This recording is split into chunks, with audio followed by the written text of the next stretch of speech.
In shadow work, we consider how aspects of ourselves are reflected out into the world and reflected back to us in the form of people's opinions, people's comments, things that trigger us, things that cause us to feel a certain way, whether that's angry, sad, jealous, or maybe even happy, elated, and other positive qualities as well.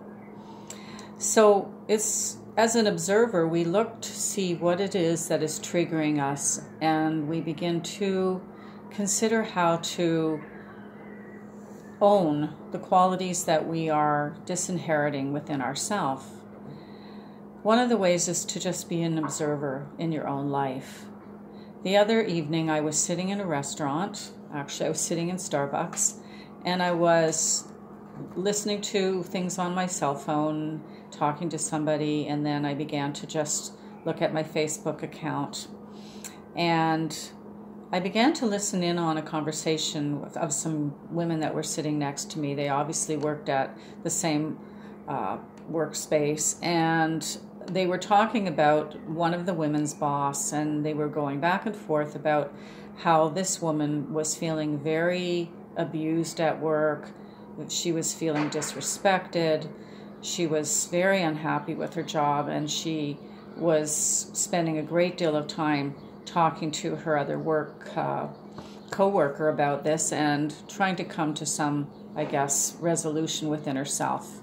And you know how conversations are. We can spend a lot of time sometimes talking about something, complaining about something, and actually not working towards a resolution, but simply using it as a way to air our grievances. And it seemed in this conversation that's actually what was happening. And so I started to feel quite irritated by what they were talking about. It just began to bother me quite a bit. And I was just noticing that within myself, just how much it bothered me that they were gossiping. And I felt quite, superior, and that, my goodness gracious, like, come on, girls. So after a while, I, finished my coffee and I left and I went home. And the following morning, I was on the phone with a friend.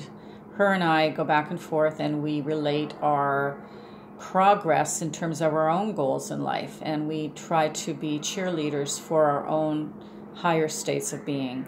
We practice different things that we read, or we use different books and practices to move forward. One of them that we're both very taken with is Dr. Joe Dispenza's work from his book Breaking the Habit of Being Yourself, and we've been working very ardently on those procedures that he gives in his book to move forward and to break those habits of consciousness that have kept us from having a happier, more successful life, career, relationships, and basically every aspect of our lives. So we have a lot to talk about. But something that my friend said triggered me to realize suddenly that what I was hearing in the conversation the night before was truly an aspect of my own consciousness. This is the place in me where I complain, whine, and grieve about the people in my life who I think and feel are treating me unfairly, where I'm being a victim, and where I'm not being proactive to change things through my thoughts and through using the practices that I have readily available to me, which we all have readily available to us. And so this leads me back to the mirroring of life, that when one finger is pointed out, the other fingers are pointed back right at us. And the only way out of any problem is to truly take responsibility for what you have created, because everything in life that you see, that you're experiencing, is a reflection of yourself, of what your thoughts have been, of how you've used your imagination. And so the fastest way to resolve anything in life is to begin to take control of your imagination, and rather than using techniques of fear on yourself unconsciously, use conscious techniques of gratitude, of visualization, of imagining what it would feel like to be in the place you would like yourself to be. Take the time each morning to sit yourself down and visualize, feel, experience, smell, imagine, taste what it would be like to be in the place you would like it to yourself to be.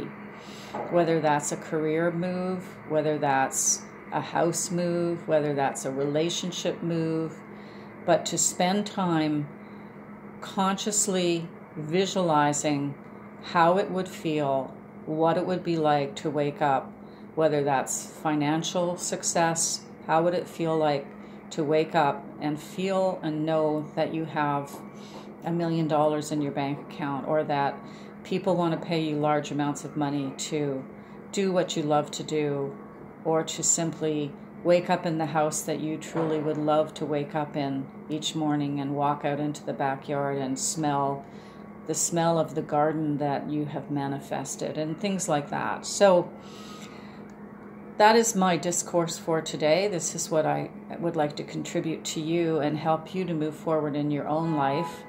And if you like this, please like it below, and I'll be coming back with more contributions towards your betterment in the future. Thank you very much.